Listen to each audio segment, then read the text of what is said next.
துணிவு பண்ணும்போது சார் சொல்லியிருக்காங்க. என்னன்னா, ஒரு முறை ஒரு பைக் எடுத்துட்டு போய் பாருங்க. உங்கள நீங்க உணருவீங்க. அதுவும் குறிப்பா உங்கள யாருன்னே தெரியாத இடத்துக்கு பயணப்படுங்க. இன்னும் அ நெறையா உங்கள நீங்க புரிஞ்சுக்கிறதுக்கான வாய்ப்பு இருக்கு.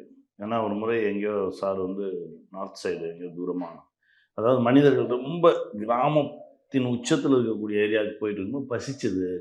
ஒரு ஆடு மேய்ச்சிட்டு இருந்த ஒருத்தன்ட்ட கேட்டேன். எனக்கு பசிக்குது. கடை எதுவுமே இல்ல. பசிக்குதுன்னு கேட்டோனே, வாங்க நான் வீட்டுக்கு கூட்டிட்டு போய் ஒரு ஒரு முட்டைய உடைச்சு, இது போட்டு ஒரு சின்ன ஒரு ரொட்டி, அதுக்குள்ள முட்டைய வச்சு குடுத்தான். நான் சாப்பிட்டுட்டு பணம் எடுத்து குடுத்தேன் அப்படின்னாங்க. எதுக்குன்னு கேட்டான் அவன். பணம் ஒரு பொருட்டே இல்ல. உன் பசிக்கு நான் குடுத்தேன். அவ்வளோதான். கிளம்பு அப்படின்னான். மொழி தெரியாம, வெறும் உணர்வுகள மட்டுமே அந்த பயணம் நடந்தது. அப்பதான் சொன்னாரு. நீங்க ஒரு பயணம் பண்ணுங்க. உங்களுக்கு இந்த உலகம் என்ன?